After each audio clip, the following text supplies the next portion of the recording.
Mark had always dreamed of owning a place in the woods, away from the noise and stress of the city. He was browsing online for some properties when he stumbled upon a listing that seemed too good to be true. A cozy, rustic cabin on a large plot of land surrounded by pine trees and a lake for a bargain price. The only catch was that the seller, a widow named Mrs. Smith, wanted to meet the buyer in person and finalize the deal as soon as possible. Mark contacted Mrs. Smith and arranged to visit the next day. He drove 4 hours, following her directions until he reached a dirt road to the property. He parked his car and got out, admiring the scenery. The cabin looked even better than in the pictures, with a stone chimney, a wooden porch, and a swing. He knocked on the door and was greeted with a warm smile by a friendly old lady. "Hello, dear. You must be Mark. I'm so glad you came. Please, come in. I've made some tea for us," Mrs. Smith said, inviting him inside. Mark followed her into the cabin, which was cozy and charming, with a fireplace, a sofa, a kitchen, and a bedroom. He noticed no pictures on the walls, no personal belongings, nothing indicating that someone lived there. "So, Mrs. Smith, why are you selling this place?" "It's beautiful," Mark asked, sipping his tea. "Oh, dear, I'm getting old and can't take care of it anymore. My husband passed away a few years ago, and I have no children. I want to move to the city and be closer to my sister.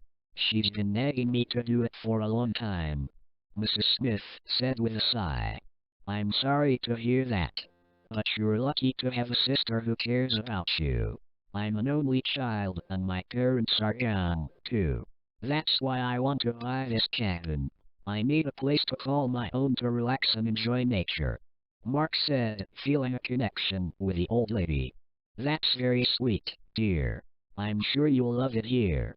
It's very peaceful and quiet. The only thing you must worry about is the wildlife. Some bears and wolves are around, so you must be careful. But don't worry, the cabin is sturdy and safe. It's been in my family for generations. It's like a living thing, It has a personality of its own. Sometimes it creaks and groans, but that's just its way of talking to you. It's very loyal and protective of its owners. It will never let anything harm you," Mrs. Smith said, with a fond look in her eyes.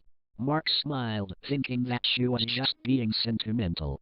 He finished his tea and said, "Well, Mrs. Smith, I think I've seen enough. I love this cabin, and I want to buy it. How much do you want for it?"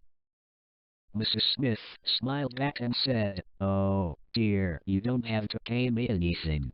I'm giving it to you as a gift. Consider it my way of thanking you for being kind and respectful. All I ask is that you sign this paper. It's just a formality. It says that you accept the cabin as it is, with all its quirks and flaws, and that you will never try to sell or change it. Do you agree?" Mark was stunned by her generosity. He felt a surge of gratitude and excitement. He didn't care about the paper. He just wanted to own the cabin. He quickly signed it and handed it back to her. "Thank you, Mrs. Smith. You're very generous. I can't believe this is happening. I'm so happy," Mark said, hugging her. "You're welcome, dear. I'm happy, too. You're the perfect owner for this cabin. It will love you as much as I do," Mrs. Smith said, hugging him back.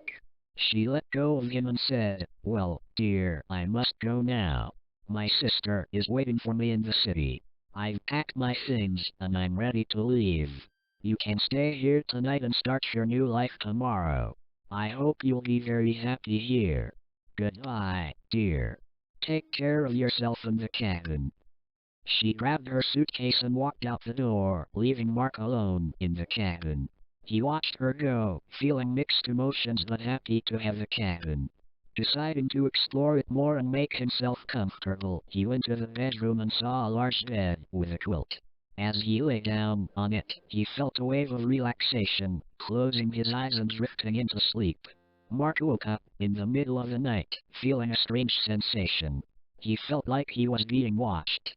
He opened his eyes and saw glowing red eyes staring at him from the darkness as the door to the room slowly creaked open. He gasped and tried to get up, but he couldn't move. He felt something heavy on his chest, something that was crushing him. He looked down and saw that the quilt was alive. It had teeth and claws, and it bit and scratched him. He screamed in pain and terror, but no one heard him. He realized that the cabin was the monster. It had lured him in with its charm, and then trapped him. It was feeding on him, slowly and painfully. He remembered Mrs. Smith's words. It was loyal and protective of its owners. It would never let anything harm them. It would never let them go. He wished he had never signed that paper. He wished he had never met Mrs. Smith. He wished he had never seen the cabin. He wished he was dead. But then he woke up again. He was lying on the bed, covered with a quilt. He looked around and saw that everything was normal. The cabin was quiet and peaceful. He touched his chest and felt no pain or blood. He rubbed his eyes and wondered if it was all a dream, a horrible, vivid nightmare. He got up and went to the bathroom. He splashed water on his face and looked at himself in the mirror. He saw no marks or scars on his skin. He sighed and tried to calm himself down. He told himself that it was just a bad dream, caused by his excitement or anxiety, and that the cabin was not a monster but a gift.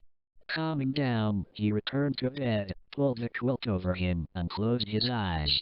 As he tried to sleep, he felt a slight movement under the quilt. Then, a faint sound was heard like a growl, followed by a cold breath on his neck. He opened his eyes and saw the glowing red eyes again. Only this time, he realized it was not a dream, for he wasn't asleep yet. It was real. It was happening. A wave of panic and dread washed over him. His heartbeat quickened, and his breath turned shallow and erratic. His mouth dried up, and his skin grew cold and clammy. Mark's muscles tensed and twitched as his mind raced with thoughts of hopelessness. Though a solid urge to flee, fight, or do anything surged within him, he found himself immobilized. In that moment, the realization hit him was destined for a slow and painful demise. He cursed himself for accepting Mrs. Smith's offer without a second thought. Who gives away a cabin, especially one in the woods, no less for free? He asked himself as he grappled with his fear. He screamed, but it was too late. The quilt wrapped around him dragged him into the darkness. The cabin swallowed him whole. He was the cabin's owner, and the cabin's prey.